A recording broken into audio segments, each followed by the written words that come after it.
Fundamental नजरिया देने के लिए हमारे साथ संदीप सब्रवाल जी भी जुड़ गए हैं, उनसे भी बात करते हैं। Good afternoon Sandeep.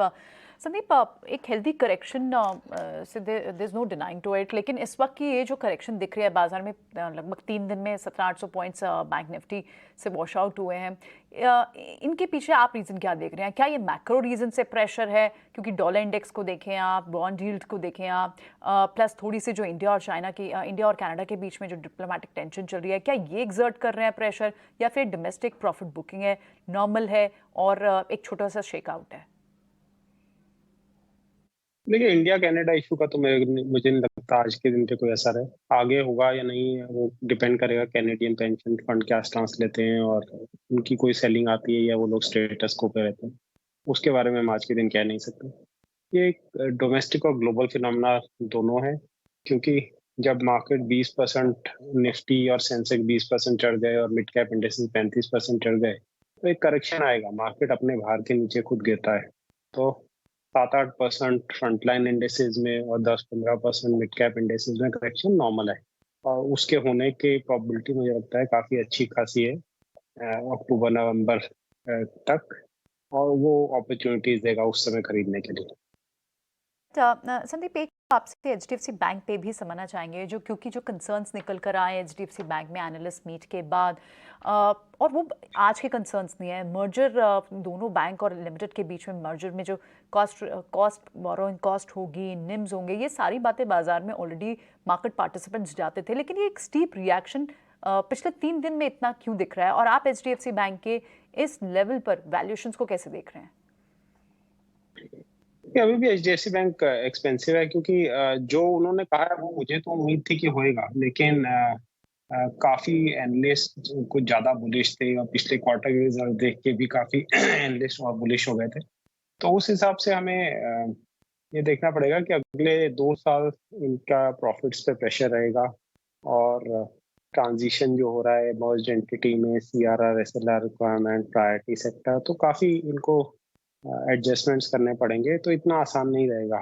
तो अब दो चीजें हो सकती हैं, या तो स्टॉक अच्छा खासा करेक्शन आ जाए, तो मुझे लगता है कि अगर 1300-1350 के आसपास आता है तब मैं बाहर रहूंगा, या फिर एक ग्राइंड डाउन करके धीरे धीरे करेक्शन आएगा और अगले 1-1.5 साल ये अंडर परफॉर्म करेगा। तो इन दोनों में से कौन सी चीज होगी ये बताना मुश्किल है। तो या तो स्लो करेक्शन होता है तो काफी समय बाद मैं खरीदने की सोचूंगा, और अगर अच्छा खासा करेक्शन आ जाता है तो हम जल्दी भी खरीदने की सोच सकते हैं। ठीक है संदीप जी, नमस्कार, अभिषेक बोल रहा हूं। सर, आज के सत्र में हम देख रहे हैं कि ऑटो स्टॉक्स भी कमजोर हैं। बजाज ऑटो की बात करें तो 5000 के आसपास आके संघर्ष कर रहा है, करीब 2% के आसपास के नरवी हैं। हीरो मोटो की बात करें तो भाव फिर से 3000 रुपए के आसपास आ गए हैं, और यहां से अगर हम आगे देखें तो फिर दिवाली वाली बाइंग आएगी, उसके बाद से न्यू ईयर वाली। तो आपको लगता है कि क्योंकि चले हुए सारे के सारे स्टॉक्स हैं, खासतौर से टू व्हीलर वाले भी, तो इसमें भी डिप्स पर क्या मौके बनेंगे, या फिर आपको लगता है कि अभी थोड़ा सा इनसे दूर रहना बेहतर है? देखिए, ओवरऑल जब पूरा मार्केट करेक्ट होगा तो ऑटो स्टॉक्स भी करेक्ट होंगे। इनमें से काफी ऑटो स्टॉक्स एक नए हाई में गए थे, महिंद्रा, बजाज ऑटो जैसे। तो उसमें क्या होता है कि ट्रेडर्स भी बहुत घुस जाते हैं, शॉर्ट टर्म इन्वेस्टर्स घुस जाते हैं, और जब रिवर्सल होता है तो काफी ये लोग बेच के निकलते भी हैं। तो वो सब फिनोमिना मेरे ख्याल से चलेगा अगले कुछ दिनों में। और उसके बाद ऑटो एक अच्छा सेक्टर है मेरे हिसाब से निवेश करने के लिए, तो करेक्शन में जरूर इस पे नजर रखनी चाहिए, लेकिन अभी कुछ समय बाकी है। ठीक है, करेक्शन में नजर रखनी चाहिए। सर, पावर शेयरों को लेकर आपका क्या व्यू है? क्योंकि हम देख रहे हैं कि बाजार थोड़ा थकता है तो साथ में थोड़े से नीचे जरूर आते हैं, लेकिन रिकवरी बहुत स्मार्ट होती है, तेज हो रही है। आपको लगता है कि अभी भी स्वीट स्पॉट्स बचे हुए हैं पावर में नए निवेश के लिए, या फिर जो पुराना निवेश जो कर चुके हैं, जिनको हैंडसम गेन हो चुके हैं, थोड़ा सा क्या प्रॉफिट टेकिंग के बारे में भी सोचें वो?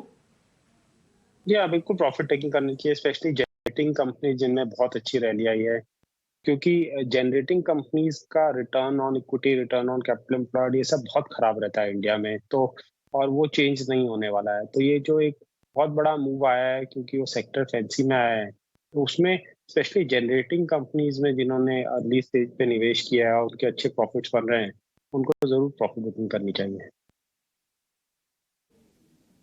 ठीक है सर, एक और चीज आपसे समझना चाहेंगे, क्योंकि हम देख रहे हैं कि क्रूड जो है वो $94 के आसपास जाके सस्टेन कर रहा है। आज एक बड़े दिग्गज से बातचीत कर रहे थे, उनका ये कहना था कि $80 के नीचे के वो भाव नहीं देख रहे अगले एक साल में, और $100 तक जाएगा नहीं जाएगा इसको लेकर मतलब वो कुछ कह नहीं पाए। हालांकि उनका ये भी कहना है कि अमेरिका से डिमांड मजबूत है, चाइना से थोड़ा सा कमजोर है। आप क्रूड के प्राइसेस को और उसके इम्पैक्ट को भारतीय बाजार पर किस तरह से असेस कर रहे हैं?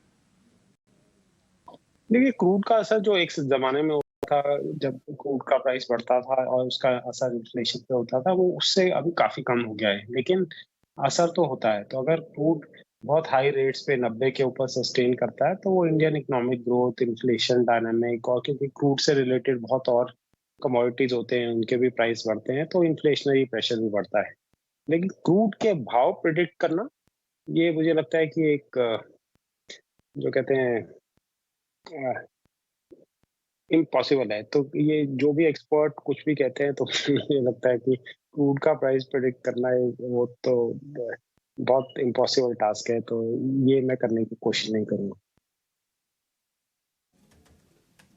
ओके संदीप सर, बहुत बहुत शुक्रिया, थैंक यू वेरी मच, आज आपने समय दिया, अच्छे से बातचीत हुई, बहुत शुक्रिया इसके लिए। अडानी स्टॉक्स भी अच्छी स्ट्रेंथ को होल्ड किए हुए हैं।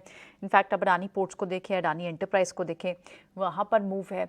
और साथ ही जितने भी जो क्रूड डेरिवेटिव्स हैं, ऑयल मार्केटिंग कंपनीज को आप देखें, पेन स्टॉक्स को देखें, वहाँ पर भी इनफैक्ट लग रहा है कि थोड़ी सी ब्रीदर के बाद अब चलने हुए हैं।